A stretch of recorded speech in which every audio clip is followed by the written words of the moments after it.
السلام علیکم ویورس، سب سے پہلے میں آپ سب کو یہاں پہ ویلکم کرتا ہوں۔ آپ دیکھ رہے ہیں شیعہ ایجوکیشن۔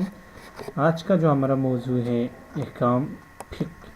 اس سے پہلے میں آپ کو یہ بتاتے چلوں، اس چینل پر ہم ہر روز شیعہ فقہ، عقائد، احکام، ان سب کے حوالے سے ہم یہ ویڈیو اپلوڈ کرتے رہتے ہیں۔ جو بھی ان کلاسوں میں انٹرسٹڈ ہیں ان سے گزارش ہے اس چینل کو سبسکرائب کیجئے، بیل آئیکن دبائیے تاکہ آپ ہر ویڈیو دیکھ سکیں۔ تو چلتے ہیں آج ہم اپنے اس ٹاپک کی طرف جس پہ آج ہم نے بات کرنی ہے، وہ ہے فقہ احکام۔ اور احکام میں سے کیا کس کے بارے میں بات کرنی ہے، اس سے پہلے آپ کو بتاتے چلوں کہ اس چینل پر آپ کو شیعہ عقائد، فقہ، احادیث اور دعا وغیرہ کی ویڈیو مل جائے گی۔ تو چلتے ہیں آج کی ٹاپک کی طرف، وہ ہے ہمارا وضو اور وضو کے صحیح ہونے کی شرائط۔ ہم بتائیں گے آپ کو وضو کے کتنے شرائط ہیں۔ وضو کے صحیح ہونے کے 13 شرائط ہیں۔ وہ کیا کیا ہیں یہ دیکھ لیجئے۔ فرسٹ ہے جی، پانی پاک ہو۔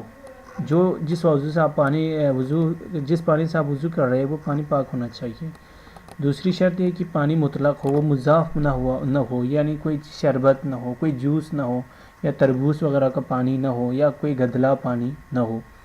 تیسری شرط، پانی مباح ہونا چاہیے۔ جو پانی آپ استعمال کر رہے ہو وہ غصب شدہ نہ ہو، کسی اور کا پانی نہ ہو جو بغیر اجازت کے آپ اٹھا کے لے آئے ہو، ٹھیک۔ چوتھی شرط یہ ہے کہ وضو کا برتن مباح ہو۔ جس برتن میں آپ پانی لے کے وضو کر رہے ہیں وہ برتن بھی آپ کا ہو، آپ کا استعمال کرنا جائز ہو، ایسا مغصوب یعنی جو غصب شدہ برتن نہ ہو۔ تو پانچویں شرط یہ کہ وہ وضو کا برتن جس میں آپ پانی لے کے آئے ہیں وہ سونے کا نہ ہو۔ انشاءاللہ کتنے مقدار میں سونا ہونا چاہیے اور یہ کب جائز ہے سونے کے ساتھ، یہ میں آپ کو بعد میں بتاؤں گا اگلے ویڈیو میں انشاءاللہ۔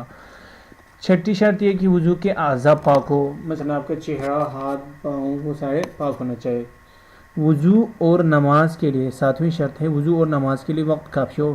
یہ نہیں کہ آپ جا کے آخری ٹائم میں جا کے وضو کریں جہاں پہ صرف نماز تیمم کے ساتھ پڑھنے کا وقت ہو، تو آپ کو وہاں پہ وضو کرنا صحیح نہیں ہے، وضو کیا تو بھی صحیح نہیں ہے وضو۔ آٹھویں شرط یہ کہ وضو آپ قصد قربت کی نیت سے کیا جائے۔ آپ ایسے ہی ہاتھ منہ دھو لیں بغیر نیت کے تو وہ وضو نہیں ہوتی۔ تو نویں شرط یہ ہے کہ وضو ترتیب سے ہو، یعنی پہلے آپ چہرہ دھوئے، پھر اس کے بعد آپ دایاں، پھر بایاں ہاتھ، پھر اس کے بعد سر کا مسح، پھر دایاں پاؤں، پھر بایاں پاؤں کا مسح کیا جائے۔ اگر ایسا نہ کرے، ترتیب سے ہٹ جائیں تو اس کی وضو آپ کا باطل ہو جاتا ہے۔ 10ویں شرط ہے کہ افعال کے درمیان فاصلہ نہ ہو۔ وضو ہاتھ دھوئے اور آپ کہیں اور چلے جائے، پھر آ کے چہرہ دھوئے، پھر کہیں اور چلے جائے، پھر مسح کرے، پھر کہیں اور جائے، اس طرح نہیں ہونا چاہیے۔ وضو خود انجام دینا چاہیے، ٹھیک ہے۔ وضو کے لیے آپ کسی اور کو یہ نہیں کہہ سکتے کہ آپ پانی ڈالیں میں وضو کروں گا، یا آپ میرا چہرہ دھو رہے ہیں میں اپنا دایاں ہاتھ دھو لوں گا، اس طرح سے بھی وضو باطل ہو جاتی ہے۔ 12واں شرط یہ کہ پانی کے استعمال میں رکاوٹ نہ ہو، یعنی آپ کے چہرے پر، ہاتھوں پر کوئی میل وغیرہ نہ ہو، کوئی تیل وغیرہ، کوئی کریم وغیرہ، کوئی ناخن پالش وغیرہ اگر یہ ہو تو اس سے وضو باطل ہو جاتی ہے، ٹھیک ہے۔ تو آخری شرط 13ویں شرط یہ کہ پانی مضر نہ ہو۔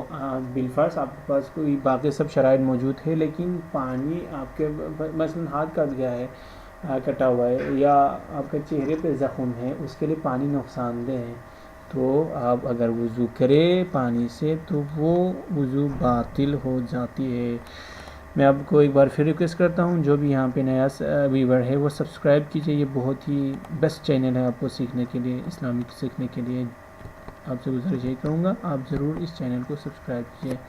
آپ سب کا بہت بہت شکریہ دیکھنے کے لیے، تھینک یو، اللہ حافظ۔